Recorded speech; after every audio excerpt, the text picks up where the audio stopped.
први благодарам што се одвавте на поканата да го следите денешното мое излагање во судот, на мое барање. За жал обвинителката се надевам дека не е намерно нејзиното отсуствување, заради тоа што беше добро прв пат во целиот овој двегодишен период да постави од нејзина страна едно прашање. Не постои поубав начин како да го побиете, односно да докажете дека некој е виновен, освен преку прашање. Ќе видиме од заменската обвинителка какви прашања ќе постави, меѓутоа тоа е сепак случај на обвинителката Ивана Трајчева, која што треба да си ги постави сама прашањата.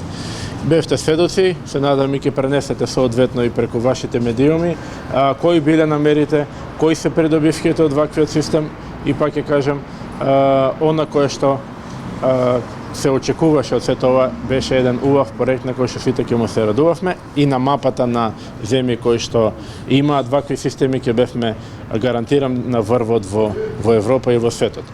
Да се става на товар кривични дела на лица за кои што ги истакнав кои им се квалификациите. Пред се тоа лица независно нели од нивниот професионален ангажман, меѓутоа тоа се лица кои што соодветно, совесно ги извршувале своите задачи, а нивното вклучување во целиот овој процес е само да направат едно дупче во шефершемната, па после таа да се расцвети, е само доказ за непостоење на аргументација.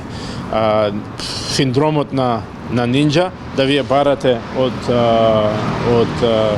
некој од обвинетите да признае нешто што не е, се со цел да ги заглавите другите, проба обвинителката и тука да го направи. Во завршните зборови секој од обвинетите ќе си го каже своето и како бил третиран за време на истрагата и напред истрагата и за време на сослушувањата.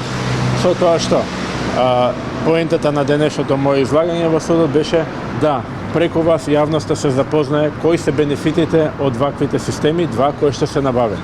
Тоа не е нити некоја сума која што државата ја оптеретила, апсолутно е надвор од некои 2-3% кои што за таа намена се користат во светот.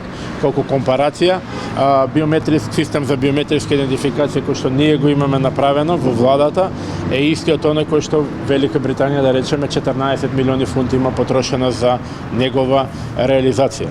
Или системот за сообраќајно, кој што, да не бидам доследен во кажувањата, системот за сообраќајно, каде што требаше да не притворија, така да кажем, да го изреализираме до крај, се со цел да спасиме 50% од жртвите, 2/3 од повредените и пред се и најбитното, иако секој живот е битен, како главна причина за сообраќајните несреќи слушнавте загинење на децата од 10 до 19 години се сообраќајните несреќи. Така да спасувањето на човечки живот.